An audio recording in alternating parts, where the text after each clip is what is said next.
so grand. From the reaches heights to Tour de France, you conquer every land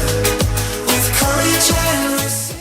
سلام كمي تخونو كبرات تخطاتلتي سي ام اكسترا شو لتو زينا سبورت حزنا لكم قريبنا لنا مكتتا لكم بخبرنا عدن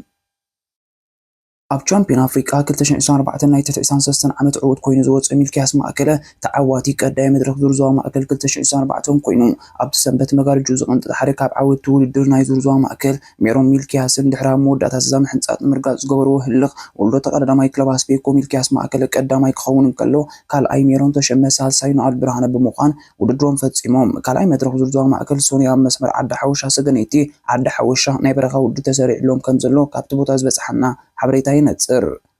ዓመታዊ ሓደ ካብ ዓበይቲ ውድድራት ሰሌዳ ፌደሬሽን ኣትሌቲክስ ኤርትራ ዝኾነ ናይ ፍርቂ ማራቶን ኣብ ከተማ ደቀ ማሕረ ተኻሂዱ ኣፈወርቂ ብርሃነ ናይ ክለብ ዘዋህዶ ብከኣን ተቐዳደምቱ ገሊፁ ቻምፒዮን ኤርትራ ፍርቂ ማራቶን 2024 ኮይኑ ብሚኒስትሪ ምክልኻል ትውንን ክለብ ደንደን ብዓብላሊትነት ብተዓዋቲት ዓባይ ዋንጫ ክትከውን እንከላ ኣብ ናይ ደቂ ኣንስትዮ ፍርቂ ማራቶን ቀዳይቲ ጉዘይ ወልደ ገብርኤል ካልአይቲ ራሄል ዳንኤል ሳልሰይቲ ኣትሌት ርግበ ብምዃን ኣብ ፖዲየም ደይበን ብዘይካዚ ኣብ ናይ ዊልቸር ውድድራት ፓራኦሎምፒክ ኣትሌት ስብሃቱ ከሰተ ቀዳማይ ብምዃን ተዓዊቱ ናትናኤል ተስፋጽዮን ኣብዛዛሚ ሻርቻይ መድረኽ ዝርጓን ግሲ ሻውዓይ ተርታ ሒዙ ኣትዩ ናይ ሎማ ዓመት ዝርጓን ግሲ ኣብ ሙሉእ እዚ ውድድር ዝርአ ፍልልይ ኣይነበረን ሓንቲ መድረኽ ጥራያ ኣብታ ኣገዳሲት ናይ ግዜ ማልያ ለውጢ እንፅያ ካብዚ ብምብጋስ ኣብ ኖኒንግ ኣብ ዝተኻየደ ናይ መወዳእታ ዙርያ ሴንጭሮስ በዝሑ ካብ መጀመርታት ሒዙ ካብቶም ገና ዓወት ቻምፒዮንነት ዝሓለዉ ተቐዳደምቲ ኣብዒንቶም ተሳኢሉ ይቐሪቡ ትን ዊልያንስ ናብታ ጉጅለ ከኣቱ ተገይሩ ግን ንሱ ጥራይ ዘይኮነስ ኤርትራዊ ኣማኒኤል ገብረ እግዚአብሔር ኢስቲባን ቻቨስንን እውን ንመሪሕነት ሌነርት ቫን ኣትቨልት ኣብ ዋጋ ዕዳጋ ዘእትውሉ ኣጋጣሚ ካብቲ ብሉይ ዝተጠቐሰዩ ብዘይካዚ ስታንዶልፍ ቶቭ ቫን ደር ላንደን ማይክል ሌናርድን እውን ካብቶም ምኩራት ተቐዳደምቲ ዝነበሩ እዮም ኣብ ናይ መወዳእታ ምድብ ኣብታ ጉጅለ ቪክቶር ላፋይ ድሕሪኡ ታቨል ሲካኮቭ ካብቲ ዝነኣድ ብልሂ ዘንፀባርቁ እዮም እቲ ዶንጊዩ ኣብ ክለብ ደካትሎን ዝተፈፀመ መጥቃዕቲ እታ ብኣርኪያ ዝተሃንፀት መራሒት ጉጅለ ብውዳብኣ ከምቲ ኣመፃፅኣ ኣይነበረን ይኹን እምበር ኣባል ክለብ ባህሬን ቪክቶሪያስ ማቴቭዝ ኮቬካር ኣብ ቅፅበታ ውድድር ዝገበሮ ፍሪቅያን ውድድሩ ብ2 ሰዓትን 51 ደቂቕን 55 ካልኢትን ቀዳማይ ብምዃን መዛዘነ ሕንፃፅ ረጊፁ ኔዘርላንዳዊ ማሪጂን ቫንደር በርግ ናይ ክለብ ኢኤፍ ኤዱኬሽን እዚ ፖስት ዋላ እኳ ቀዲሙ ቮላታን ተጀመረ ከምቲ ዝሓስቦ ክሰልጦ ስለዘይከኣለ ካልኣይ ደረጃ ክሕዝ ተገዲዱ ኣውስትራልያዊ ባህሬን ቪክቶሪያስ ሮበርት ስታንዳርድ ድማ እግሮም ሳልሳይ ኮይኑ ኣትዩ ሌነርት ቫን ኢትቨልት ሓደ ካብቶም ናይ ዛዕሚ ስፖርት ዝናእ ስርሒ ዝረኣዩ ኣብ መጀመርታ ዓመት ኣብ ዙር ኢማራት ዓረብ ድሕሪ ምዕዋቱ ኣብ ላ vuelታን ክላሲካ ሳን ሰባስቲያን ብዘገርም በሓል ሎምባርዲያ ዚዛዝም ሕጂ ድማ ኣብ ዙር ጓንግሲ መድረኽ ሓፈሻዊ ዓወትን ኣብ ትሕቲኡ ረብሑ ኢልዎ መብዛሕትኡ ዓመታት ዓመተይ ኣብ ዝናበይ ዝውድኦ ዋላ እውን እንታይ ይገብር ኣለኹ ኢለ ነብሰይ ዝሓታ ክብል ብዋዛ ይጅምር ሕጂ ግን ድሕሪ vuelታ ካብ ውድድር ዕረፍቲ ስለዝወሰድኩ ሩፍታ ዝረኸብኩ ነይረ ቅድሚ 2 ሰሙን ጥራይ ናይ 30 ሰዓታት ናይ ልምምድ ሰሙን ነይሩኒ ኩሉ ኣብ መወዳእታ ዓመት ዝገበርክዎ ፃዕሪ ፍረ ብምርካቡ ድማ ናይ ብሓቂ ሕጉስ ክብል ቫን ኢትቨልት ኣብ ዝሃቦ ጋዜጣዊ መግለፂ እታ ጋንታ ገሊፁ ነዚ 6 መድረኻት ዝነበሮ ዙር ቤልጅማዊ ሌነርት ቫን ኢትቨልት ካብ ሎቶ ዴስቲኒ ብ22 ደቂቕን 21 ካልኢትን 45 ሰዓታትን ዝቀልጠፈ ኮይኑ ክዕወተሉ ከሎ እንግሊዛዊ ኦስካር ኦንሌይ ጋንታ ዲኤስኤም ፈረንሳዊ ኣሌክስ ባውዲን ካብ ጋንታ ኢጂአር ቱሞንዲያለ ብ5-15 ካልኢትን ተፈንቲቶም ካልኣይን ሳልሳይን ደረጃ ሒዞም ኣብ ፖዲየም ተሃሲሞም ኣብ ሓፈሻዊ ድምር ግዜ ኣማኒኤል ገብረ እግዚአብሔር ብ55 ካልኢ ጥራይ ተፈንቲቱ 17 ደረጃ ሒዙ ምስ ቀዳሞት 20 ብልጫት ውድድሩ ክዛዝም ከሎ ኣብ ቅፅበታ ውድድር ናይ ዙር ድሙቕ ውፅኢት ዘመዝገበ ናትናኤል ተስፋጽዮን ከዓ ብ1 ደቂቕን 24 ተፈንቲቱ 27 ደረጃ ሒዙ ውድድሩ ዛዚሙ ናይ ሓደ መዓልቲ ውድድር ጃፓን ካብ ናይ ጽርግያ ውድድር ቻምፒዮን ኣፍሪካ ኤርትራዊ ሄኖክ ሙሉብራን 66 ደረጃ ሒዙ ውድድሩ ብሰላም ዛዚሙ ኣብዚ ውድድር ካብ ዝተሳተፉ 112 ተቐዳደምቲቶም 54 ውድድሮም ክዛዝሙ ከለዉ ማልስ ፔደርሰን ዝርከቦም 58 ተቐዳደምቲ ግን ብዝተፈላለየ ምክንያት ውድድሮም ከቋርፁ ተገዲዶም ኣብቲ ሓያል ምትልላኽ ዝነበሩ ውድድር ድሕሪ ብዙሕ ፈተነታት መጥቃዕቲ ውድድር ክዛዝም 69 ኪሎ ሜትር ክተርፉ ኣጥቂዖም ጉጅለ ዝፈለዩ ኔልሰን ፓውሎስ ማቴይ ሞሪጅ ማውሪ ቫን ስቨናንትን ማይክል ውዱስ ኢላን ቫን ዊልደር ፍልዮም እንዳክፍሑ ክሳብ መዛዝ ምብጻሕ ኣብ ዝገበረው ቅጽበታ ውድድር ኔልሶን ፓውሎስ ቀዲሙ ሕንጻጽ ብምርጋጽ ንኻልኣይ ግዜኡ ተዓዋቲ ጃፓን ካብ ኮይኑ ስዒቦም ቤልጅማዊ ኢላን ቫን ዊልደርን ስሎቬናዊ ማቴይ ሞሪችን ካልኣይን ሳልሳይን ደረጃ ሒዞም ብምዛም ኣብ ፖዲየም ዛዚሞም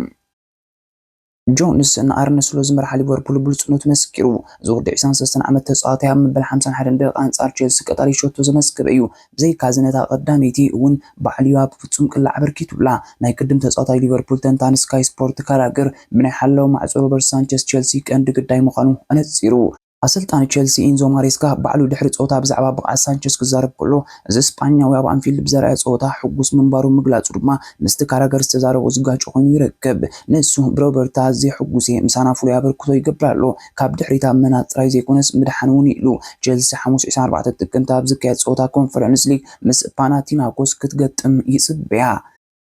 ድሕሪ ፍርቅለይቲ ሰረቕትን ኣብ ገዛ ሉዊዝን ለማንን ሰቢሮም ብምእታው ብዙሓት ሰዓታት ስልማትን ከም ዝወሰዱ ጋዜጣ ደሎ ስፖርት ጸብጺቡ። እዚ ጁቬንቱስ ኣንጻር ላዚዮ ናይ ስርዓ ጾታ ኣብ ዘካየደሉ እዋን ብተዛማዲ ሰንበት ምስ ኢንተር ዝገጠማ ጋንታ ደቂ ኣንስትዮ ጁቬንቱስ ኣብ ሓደ ሆቴል ኣብ ዝሓድሩ ዝነበሩ እዋን ዘጋጠመ እዩ። ብመሰረት ጸብጻባ ስታት 500,000 ዩሮ ዝግመት 11 ሰዓታት ምስ መንጠልጠለ ኣፍንጫን ዕንቁታትን ለማን ብጣልቃ ዝኣተዉ ሰባት ከም ዝተወሰደ ይፍለጥ።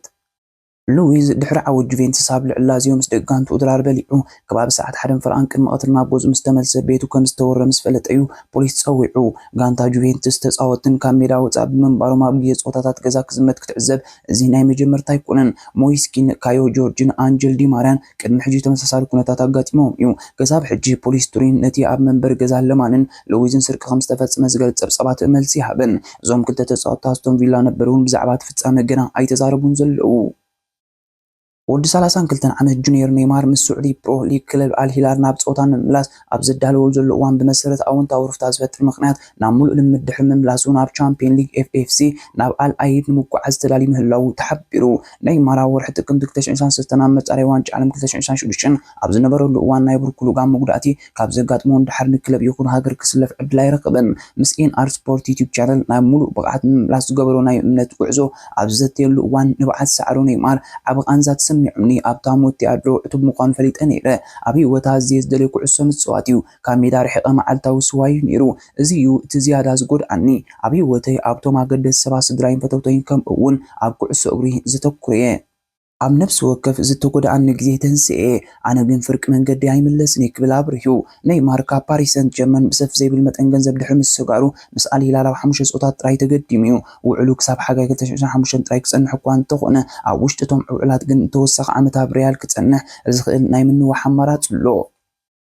ሊቨርፑል ሰንበት ኣንጻር ቡልዝ ኣብ ዘመዝገበቶ ዓወት ድሕሪ ምዝጋብ ኣብ ቅድሚት ፕሪምየር ሊግ ክትጸንሕ ምኽኣላ ይፍለጥ። ተቐንዲ ፀገም ግን ኣብ ልዕሊ ጥቃዒ ጆታ ዘጋጠመ ማህረምቲ እዩ። እዚ ወዲ 27 ዓመት ተጻዋታይ ክቕፅል ስለዘይከኣለ ኣብ ፍርቂ ካብ ጾታ ወፃኢ ኮይኑ ድሕሪ ምርመራ ምግባሩ ከዓ ካብቲ ዝገመትዎ ኣይወፁን። ኣሰልጣኒ ስለ ጆታ ብሰሙን ካብ ሜዳና ወፃኢ ኣብ ዝካየድ ግጥም ቻምፒየንስ ሊግ ምስ አርቢ ላይፕሲግ የርክብ ይኽእል እዩ ከም ዘይብል ኣተንቢሁ። ድሕሪ ጾታ ኣሰልጣኒ ፌየርኖርድ ነበር ብዛዕባ መስፈርቲ ጆታ ዲየጎ ክቕየር ነይርዎ እንታይ ምዃኑ ግጽኛ ይኮንኩን እንተኾነ ግን ሮብ ዓቡን ተዝህሉ ምገርመን ክብል ኣገሪሙ።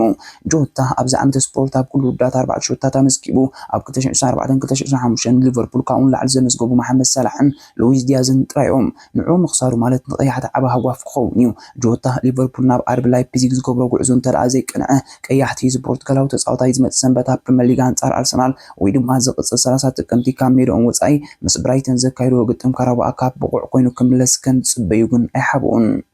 ባርሳ ንሴቪያ ብገፊሕ ሲዕራታ ቅድሚ ዕረፍቲ 3 ሹታት ምዝጋብ መሪሕነት ዝሓዘት ባርሳ መበል 66 ደቂቕ ንመኩራት ተጻወታ ሌዋንዶውስኪ ከምኡውን ራፊኒያ፣ ፓው ቪክቶርን ፈርሚን ሎፔዝን ብምቕያር ጾታ ብዓብላነት ቅጽል ተራእየት። ኣብ መበል 76 ደቂቕ እንደገና ላሚን ያማል፣ አንሱ ፋቲን ብፓብሎ ቶረር ጀራርድ ማርቲንን ተተክኡ። ተቐይሩ ዝኣተወ ፓብሎ ቶረር ድሕሪ ናይ 6 ደቂቓ ሸቶ ምዝጋብ መሪሕነት ባርሳ ናብ 4 ክበለ። ኣብ መበል 83 ደቂቕ ካብ መስበር ተሓዊዙ መፀ ጋቢ ድሕሪ ናይ 11 ኣዋርሕ ካብ ጾታ ምእላዩ ናብ ሜዳ ምምላስ ንፔድሪ ቀይሩ ናይ መዝነት ሓለቓ ጋንታ ተረኪቡን ብደገፍቲ ጋንትኡ ፍሉይ ሞራል ተዋሂቡ ናብ ሜዳ ኣተወ። ኣብ መበል 87 ደቂቕ ሰቪያ ካብ ባዶ ተናግፍ ሸቶ ከመዝግብ ከለዉ ድሕሪ ሓንቲ ደቂቕ ፓብሎ ቶረ ብቕላዕ መቕፃዕቲ ዝረኸበ ዓድል ሸቶ ምዝጋቡ ንዑ ካልአይቲ ንጋንትኡ ሓምሸይቲ ኮይና ብምዝጋብ ባርሳ ብገፊሕ 5-1 ተዓዊታ ወፂያ። ኩለን ክለባት ስጳኛ ብ10 ጾታታት ከካይዳ ባርሳ ብ27 ነጥብን ብ23 ፀብለልታን ሸቶን ቀዳሚቲ ክትስራዕ ከላ ሪያል ማድሪድ ብ24 ነጥብን 14 ፀብለልታ ሸቶን ካልአይቲ አትሌቲኮ ማድሪድ ብ20 ነጥብን 10 ፀብለልታ ሸቶን ሳልሰይቲ ኮይነን ተሰሪዐን ኣለዋ። ዝኸበርኩም ተኸታተልትና ንሕጂ ሒዝናዮ ዝቐረብና ዕለታዊ ዜና ስፖርት እዚ ክትከታተሉ ጽናሕኩም እዩ። ኣብ ዝቕጽል ምክትታልኩም ኣይተቋረጹ ካልእ እውን ስለ ዘሎ እተን 4 ሕግታት ሼር፣ ላይክ፣ ኮሜንት፣ ሳብስክራይብ ኣይስለልዎን ወድሓንኩም። أنبسا بني بحار سره أنبسا أنبسا بني بحار سره أنبسا أنبسا بني بحار سره أنبسا